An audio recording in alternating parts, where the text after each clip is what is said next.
Let's look now at the most traded players from Tuesday's moves, and the trade list continues to be updated. And if you're looking for good trade information, check out Dave Richards' trade chart on CBSSports.com. Adam, I don't know what people are getting in return for Allen Robinson, but kudos to you if you've been trading him. He is the most traded player as of now. What would you be looking to get in return for Allen Robinson if you had him on your team? I would take even someone like Miles Sanders or Mike Davis, a running back that I could use as a number 2 or a number 3 running back. I was trying to think of wide receivers who, with a track record like Robinson's, just had such a bad year without an injury. And DeAndre Hopkins came to mind, the Osweiler year.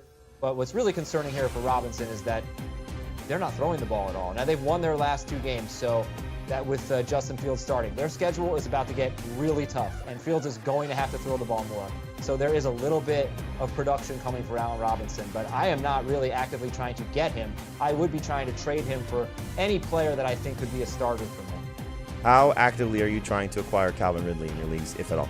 I haven't made a great effort so far, but I think I will. It seems like everybody acknowledges that he is a great buy low candidate. And so I don't know how cheap you can get him, but I do still expect he's going to be a top 12 wide receiver rest of season. So anything less than top 12 wide receiver value, I'd be willing to give up for him. I would still prefer Calvin Ridley rest of season to Deebo Samuel to Mike Williams.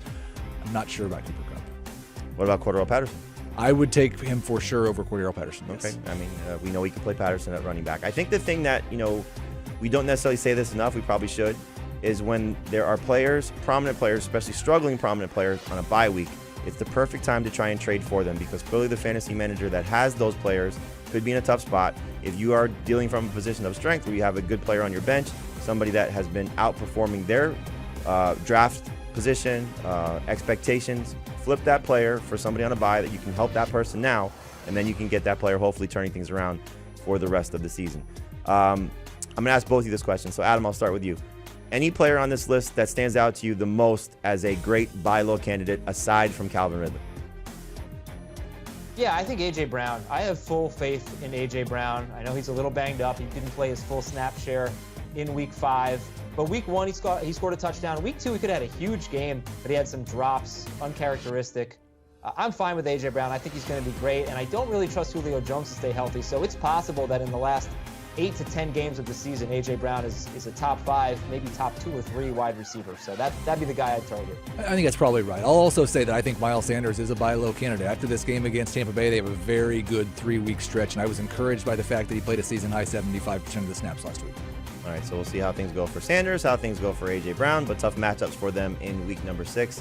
Eagles get the Bucs on Thursday night, and the Titans get the Bills on Monday night. We're going to take a break right now, but of course, we're going to tease you with one of our questions as we head into our Ask FFT mailbag next on the show. And the question here is, pick 2, Darrell Williams, Damian Williams, Javonte Williams, or Myles Gaskin. We'll give you that answer next and more on Fantasy Football Today.